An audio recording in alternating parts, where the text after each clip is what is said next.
నాయకత్వం తరచుగా గొప్ప హావభావాలు మరియు ఆకర్షణీయమైన వ్యక్తిత్వాలతో ముడిపడి ఉన్న ప్రపంచంలో వినయం, సమగ్రత మరియు లోతైన ఉద్దేశ్యంతో నడిపించే వ్యక్తులు ఉన్నారు. దేశ చరిత్రలో చెరగని ముద్రవేసిన భారతదేశ రెండవ ప్రధానమంత్రి లాల్ బహదూర్ శాస్త్రి అటువంటి నాయకుడు. అతని జీవిత ప్రయాణం సరళత, కష్టపడి పనిచేయడం మరియు తన కంటే గొప్ప లక్ష్యం కోసం అంకితభావం యొక్క శక్తికి నిదర్శనం. ఉత్తరప్రదేశ్ రాష్ట్రంలోని వారణాసి నగరంలో అక్టోబర్ 2, 1904న జన్మించిన శాస్త్రి యొక్క ప్రారంభ జీవితం నిరాడంబరమైన మార్గాల ద్వారా మరియు అతని తల్లిదండ్రుల ద్వారా బలమైన విలువల భావనతో గుర్తించబడింది. శాస్త్రి తండ్రి శారద ప్రసాద్ శ్రీవాస్తవ పాకశాల ఉపాధ్యాయుడు మరియు అతని తల్లి రామదులారి దేవి గృహిణి. అతని ప్రారంభ విద్యాభ్యాసం వారణాసిలో జరిగింది. అక్కడ అతను చదవడం మరియు నేర్చుకోవడం పట్ల తీవ్ర ఆసక్తిని పెంచుకున్నాడు. శాస్త్రి కుటుంబం సంపన్నమైనది కాదు మరియు అతను చిన్నతనంలో తన తండ్రిని కోల్పోవడంతో సహా అనేక సవాళ్లను ఎదుర్కోవలసి వచ్చింది. ఈ కష్టాలు ఉన్నప్పటికీ అతని పాత్ర మరియు విలువలను రూపొందించడంలో అతని తల్లి గణనీయమైన పాత్ర పోషించింది. ఆమె అతనిలో నిజాయితీ, దయ మరియు కరుణ యొక్క ప్రాముఖ్యతను కలిగించింది. అది అతని జీవితానికి మార్గదర్శక సూత్రాలుగా మారుతుంది. శాస్త్రి యొక్క విద్యా ప్రయాణం వారణాసిలో కొనసాగింది. అక్కడ అతను హరీష్ చంద్ర ఉన్నత పాఠశాలలో చదివాడు మరియు తరువాత నగరంలోని ప్రతిష్టాత్మక సంస్థ అయిన కాశీ విద్యాపీఠంలో చేరాడు. కాశీ విద్యాపీఠం మేధో మరియు సాంస్కృతిక కార్యకలాపాలకు కేంద్రంగా ఉంది మరియు ఇక్కడే శాస్త్రి భారతదేశ స్వాతంత్ర్య సమరయోధులు మరియు సంఘ సంస్కర్తల ఆలోచనలను బహిర్గతం చేశారు. అప్పుడు భారత స్వాతంత్ర్య ఉద్యమంలో ప్రముఖ నాయకుడిగా ఎదుగుతున్న మహాత్మాగాంధీ బోధనల ద్వారా అతను తీవ్రంగా ప్రభావితమయ్యాడు. శాస్త్రికి రాజకీయాలు మరియు సామాజిక అంశాల పట్ల ఆసక్తి పెరిగింది మరియు స్వాతంత్ర్య ఉద్యమానికి ప్రధాన వాహకమైన భారత జాతీయ కాంగ్రెస్ కార్యకలాపాల్లో అతను త్వరలోనే నిమగ్నమయ్యాడు. 1926లో శాస్త్రి భారత జాతీయ కాంగ్రెస్లో చేరారు. అది అతని జీవితాంతం రాజకీయ నిలయంగా మారింది. పార్టీ సంస్థాగతంగా కార్యకలాపాల్లో కీలకంగా మారిన ఆయన త్వరగా అంచెలంచెలుగా ఎదిగారు.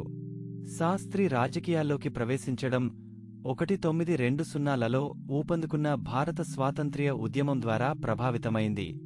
అతను మహాత్మాగాంధీ యొక్క ఆదర్శాలకు ఆకర్షితుడయ్యాడు మరియు త్వరలోనే ఉద్యమంలో చురుకుగా పాల్గొన్నాడు. 1926లో శాస్త్రి భారత జాతీయ కాంగ్రెస్లో చేరారు. అది అతని జీవితాంతం రాజకీయ నిలయంగా మారింది. పార్టీ సంస్థాగతంగా కార్యకలాపాల్లో కీలకంగా మారిన ఆయన త్వరగా అంచెలంచెలుగా ఎదిగారు. 1930లో గాంధీ నేతృత్వంలోని చారిత్రాత్మక సంఘటన అయిన సాల్ట్ మార్చ్లో పాల్గొనడం మరియు 1942లో కాంగ్రెస్ ప్రారంభించిన క్విట్ ఇండియా ఉద్యమంలో ఆయన పాత్ర వంటి అనేక కీలక మైలురాళ్లతో శాస్త్రి కెరీర్ ప్రయాణం గుర్తించబడింది. 1947లో భారతదేశం స్వాతంత్ర్యం పొందడంతో శాస్త్రి యొక్క నాయకత్వ నైపుణ్యం మరియు అనుభవం కొత్త ప్రభుత్వంలో వివిధ పాత్రలకు ఆదర్శవంతమైన అభ్యర్థిగా నిలిచాయి. అతను ఉత్తరప్రదేశ్ ప్రభుత్వంలో పోలీసు మరియు రవాణా మంత్రిగా పనిచేశాడు మరియు తరువాత అఖిల భారత కాంగ్రెస్ కమిటీకి ప్రధాన కార్యదర్శి అయ్యాడు. 1961లో జవహర్లాల్ నెహ్రూ ప్రభుత్వంలో హోం వ్యవహారాల మంత్రిగా శాస్త్రి నియమితులయ్యారు. ఈ పదవి ఆయనకు పాలన మరియు పరిపాలనలో గణనీయమైన అనుభవాన్ని ఇచ్చింది. హోం మంత్రిగా దేశంలో శాంతిభద్రతల పరిరక్షణలో, ముఖ్యంగా సంక్షోభ సమయాల్లో శాస్త్రి కీలక పాత్ర పోషించారు. అతని ప్రశాంతత మరియు సంయమనంతో కూడిన ప్రవర్తన, కఠినమైన నిర్ణయాలు తీసుకునే అతని సామర్థ్యంతో కలిపి అతని సహోద్యోగుల గౌరవాన్ని మరియు ప్రజల ప్రశంసలను సంపాదించాడు. 1964లో నెహ్రూ మరణానంతరం శాస్త్రి భారతదేశానికి రెండవ ప్రధానమంత్రిగా ఎంపికయ్యారు. ఈ పాత్ర ఆయనను జాతీయ రాజకీయాలలో అగ్రస్థానానికి తీసుకువచ్చింది. నెహ్రూ కుటుంబానికి చెందిన వ్యక్తి లేదా కాంగ్రెస్ పార్టీకి చెందిన ప్రముఖ నాయకుడు కాకపోవడంతో ఆయన నియామకం చాలామందికి ఆశ్చర్యం కలిగించింది. ఏది ఏమైనప్పటికీ శాస్త్రి యొక్క వినయం, చిత్తశుద్ధి మరియు దేశం పట్ల అంకితభావం అతన్ని ఈ పదవికి ఆదర్శవంతమైన అభ్యర్థిగా చేసింది. ప్రధానమంత్రిగా శాస్త్రి అనేక సవాళ్లను ఎదుర్కొన్నారు.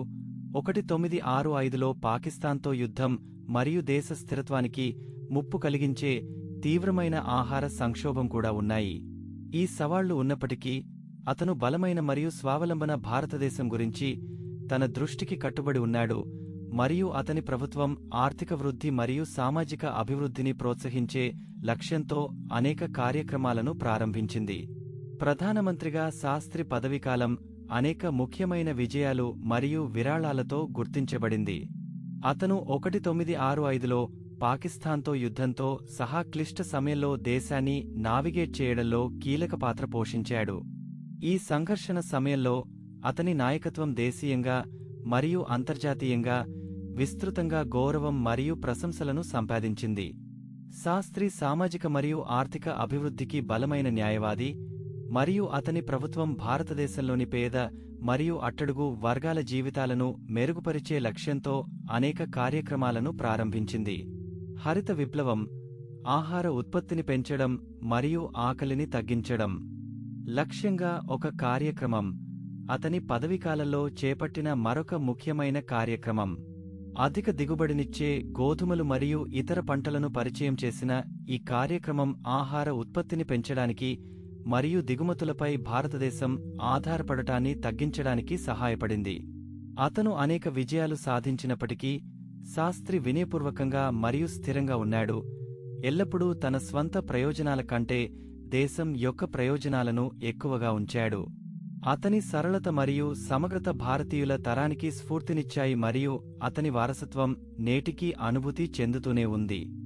సోవియట్ యూనియన్లోని తాష్కెంట్కు అధికారిక పర్యటనలో ఉండగా జనవరి 11, 1966న ఆయన మరణించడంతో శాస్త్రి జీవితం చిన్నాభిన్నమైంది.